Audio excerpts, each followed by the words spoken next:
Hey everyone, you're watching Matt to Fit. I am Matt and I am trying to get fit. Be sure to subscribe to the channel and give the video a thumbs up or a thumbs down. And with that said, let's get started. So I want to talk about how I first got started with my weight loss and how I lost my first 50 pounds. Because really the beginning is the most difficult, and getting that first 50 pounds is like tremendously difficult. And I thought back to when I first started to try to lose weight, because I've always been overweight, and it was probably high school, and I would try to lose weight, and about a week or two afterwards, I would, for some reason or another, just fail and just go back to the way I was eating and just gain the weight back, maybe even a little bit more. And so I really wanted to answer, like, what was different this time? And after sitting down and thinking about it, I came up with 8 different things that completely changed everything. And I really want to share that with everyone. The first thing, the biggest difference, is that this time around, I focused only on diet.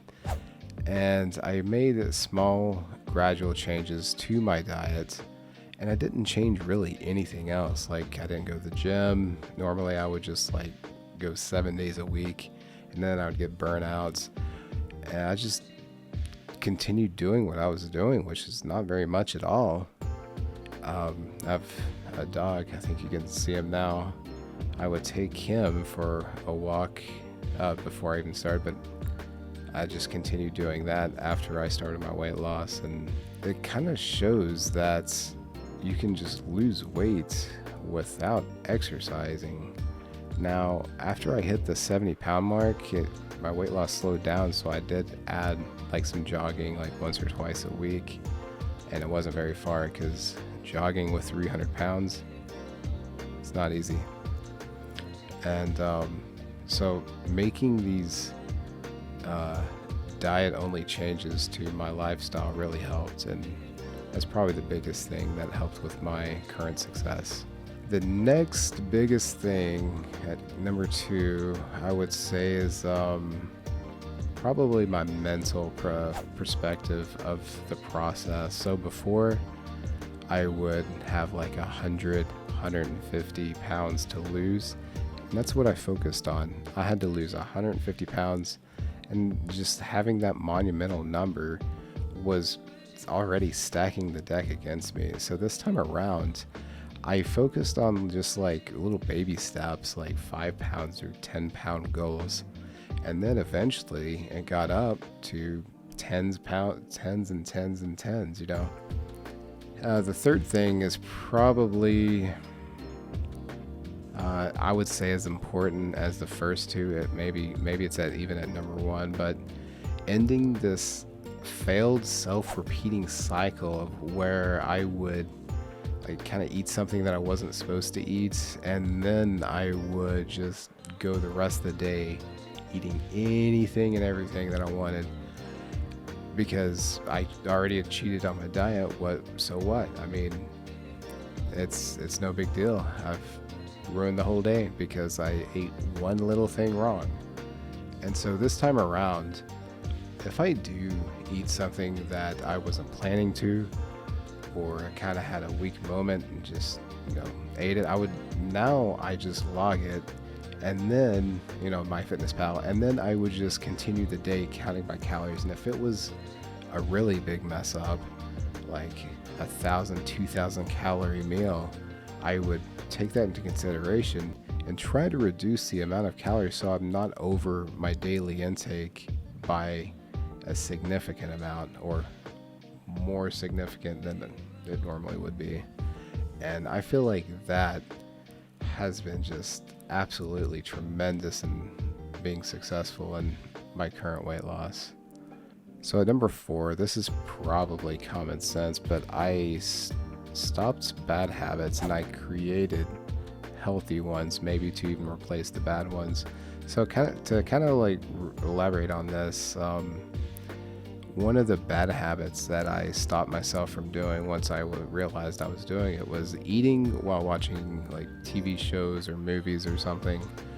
Um, because this mindless eating would end up with me consuming a ton of calories that I really didn't even enjoy because I was so focused on watching the show or movie, and I really didn't even get any enjoyment out of the food itself. So stopping that was a pretty big deal to me, and it's helped me a lot. A healthy habit that I formed was going to Costco to get groceries every other week, and I even got like an accountability buddy to go with me, so I'll use my gas to go to Costco, and we support each other to get really healthy foods and not to stray off the path. And I didn't make a bunch of different changes to my habits all at once. I made small changes over time that were gradual, and in my opinion, this is very, very important in having sustainable habits. And when I was creating good habits, I would make sure that the habit required the least amount of resistance or required the least amount of effort. So for example, I put a mini fridge next to my desk, and I filled it up with like sparkling water. And the point is that it takes less effort, there's less resistance to grab a sparkling ice from my mini fridge right here versus going into the kitchen and then getting something that's probably got some calories in it. And just reducing that resistance really helps when forming good habits, especially at the beginning of your journey. And the fifth thing is food replacements. So what I would do is, instead of eating like for example, like a Milky Way or something, I would grab like maybe some sliced pineapple or some sliced cantaloupe and eat that instead, even though yes, the fruit does have sugars in it, but they're natural sugars. And for me personally, I don't have that same addictive like tendency towards fruits as I do like Reese's peanut butter cups or Milky Ways or Butterfingers or something, you know what I mean? So it's just making those substitutions at the beginning really helps solidify good eating habits. And number 6, this one is one of my favorites, is I started drinking water when I was hungry first, and doing this made me realize I was thirsty more often than not. And we all know water has fewer calories than food. And it's number 7.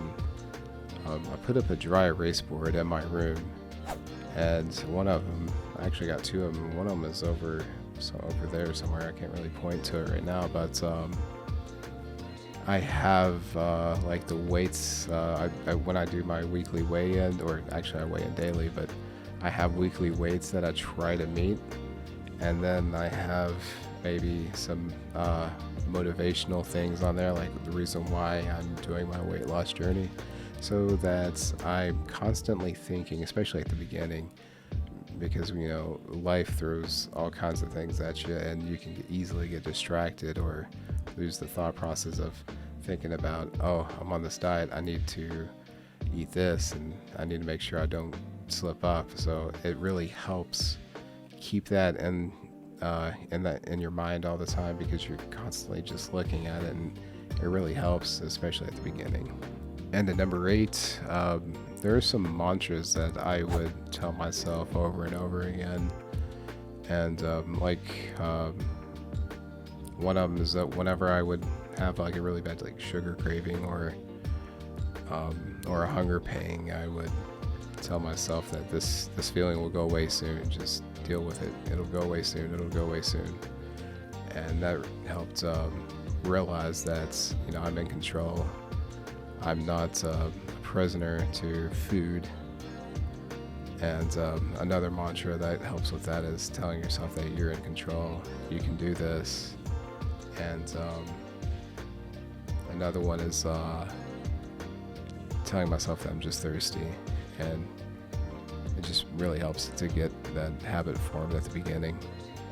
Just remember that the first 50 pounds are probably the most difficult because you're just getting started. You don't have those better eating habits formed, and once you do, you'll get the success will start building up, and once you reach that 50-pound milestone, you'll have like all this motivation from the momentum of your success, and it'll help you forward. And when that starts to wean off, you'll have those healthy habits to lean on to get you through those tough times. So that's about it for this video.